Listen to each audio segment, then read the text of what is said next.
গাওলিয়া শহর তৃণমূল ছাত্র পরিষদ কমিটি এবং নোয়াপাড়া বিধানসভা তৃণমূল ছাত্র পরিষদ কমিটির যৌথ উদ্যোগে যে রাখি বন্ধন উৎসবের আয়োজন করা হয়েছে, সেখানে আসতে পেরে আমার খুবই ভালো লাগছে।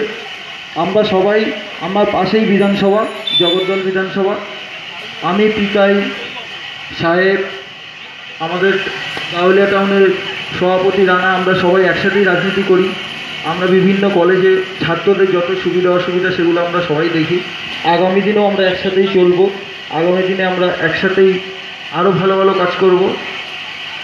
আমি এখানে দাঁড়িয়ে কথা দিয়ে গেলাম পিকাই সাহেবেদের সবাইকে যে কোনো কলেজে আমরা যেভাবে একসাথে কাজ করি, এই এলাকার কোনো ছাত্রের কলেজ বা স্কুলে কোনো সমস্যা হলে আমরা ঐক্যবদ্ধভাবে সেই সমস্যাগুলি সমাধান করে দেবো।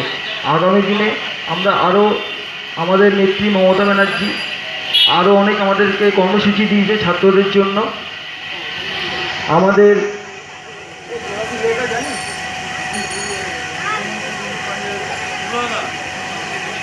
আমাদের মুখ্যমন্ত্রী রিলিফ ফান্ডে 10,000 টাকা স্কলারশিপ পাওয়া যায় যারা খুব গরিব এবং মেধা তাদের জন্য। তার জন্য কিছু কিছু শর্ত আছে, সেই শর্তগুলো আমি একটু বলে দিচ্ছি। সেই গরিব ছাত্র বা ছাত্রীটিকে যে কোনো সংস্থা থেকে সে যে কোনো অনুদান পায়নি তার একটি লিখিত লাগবে, সেটা স্কুলে হেডমাস্টার মশাই সাইন করে দেবে।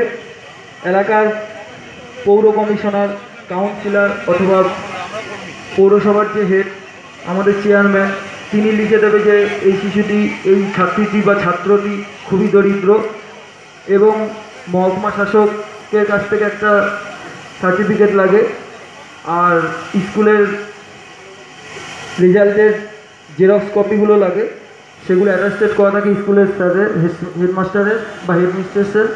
সেগুলো নিয়ে যদি আপনারা, আমি বলে দেবো, পিকাই আছে, সাহেব আছে, রানা আছে, এরা বলে দেবে আপনাদেরকে, আপনারা লোকালে তাদের সাথে যোগাযোগ করতে পারেন। সেগুলো নিয়ে যদি আপনারা মুখ্যমন্ত্রীকে আবেদন করেন যে আমার বা ছাত্রীটি যদি আবেদন করে বা ছাত্রটি আবেদন করে যে আমার আর্থিক অবস্থা খুবই দুর্বল, আমি পড়াশোনা করতে ইচ্ছুক, তাহলে মুখ্যমন্ত্রীর ত্রাণ তহবিল থেকে আমরা, মুখ্যমন্ত্রী নিজে সেই চিঠিগুলি পড়ে 10,000 টাকা অনুদান দিচ্ছে।